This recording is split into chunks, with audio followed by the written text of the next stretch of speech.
Good day mga papang.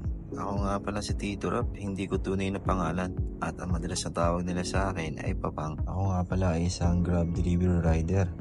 3 taon na sa larangan. Ako nga pala ay 25 years old. Hindi ko tunay na edad. Ako nga pala ay tubong Bulacan na kung saan makikita mo ang mga naggagawa po ang kalalakihan. Ako nga pala ay baguhan sa pagiging motovlogger. Dahil gusto ko rin matutunan yung mga ginagawa ng mga idol ko na vlogger. Taon na nga pala ako sa pagiging Grab food delivery rider. Lately ko lang kasi naisipan tong mga ginagawa kong pagbablog. Dati nanonood lang kasi ako palagi sa Facebook ng mga nagbablog. Hindi ko naman kasi alam na meron palang pera dun. Kaya ayun, girab ko na agad.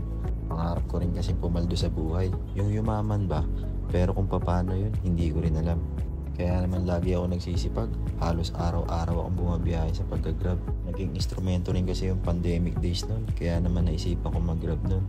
Dati rin kasi ako empleyado sa isang food industry sa mga restaurant. Rin ang pagkakaiba ng isang delivery rider. Kasi dito hawak mo ang oras, lagi ka pang may pera, at nakakapamasyal ka pa kung saan saan. Tapos wala ka pang boss na lagi nakatutok sa mga mali mo, na lagi ka na lang mali, wala ka na lang nakikita ang tama. Kaya laki na pasalamat ko na naging Grab food delivery rider ako, kasi swabing-swabe talaga yung lifestyle ko dito. Iba tayo ng kwento, yun nga, balik tayo sa pagiging vlogger. Ako nga pala ay nagpa-practice pa lamang na maging motovlogger. Rin pala ganun kadali, no? Akala ko kasi madali lang, video ka dito, video ka ron, tapos marami nang manonood. Hindi pala, mali pala yung akala ko. Pero ngayon, unti-unti ko na natututunan. Kaya ang pangarap ko na lang sana sumikat ako bilang isang motovlogger. Ang totoo kasi niyan, sinisingit ko lang yung pagbablog ko sa tuwing may delivery ako eh. Kaya hindi rin ganoon na regular ako nag-upload ng mga videos ko. Minsan pa nga, napapangitan din ako sa mga upload ko. Kasi nga, yun nga ang problema, hindi pala ganun kadali ang pagiging motovlogger. Or yung kahit simpleng content creator, mahirap pala to. Pero syempre, number 1 rule pa rin natin, bawal sumuko. Kailangan maabot yung goal natin.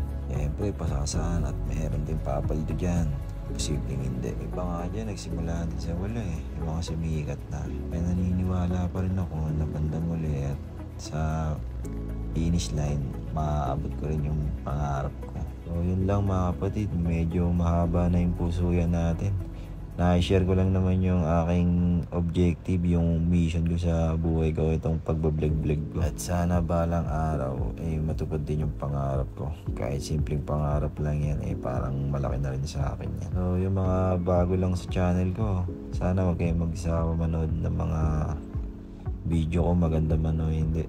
At salamat nga pala sa panonood. Hanggang dito na lang ang aking voice over. Paalam!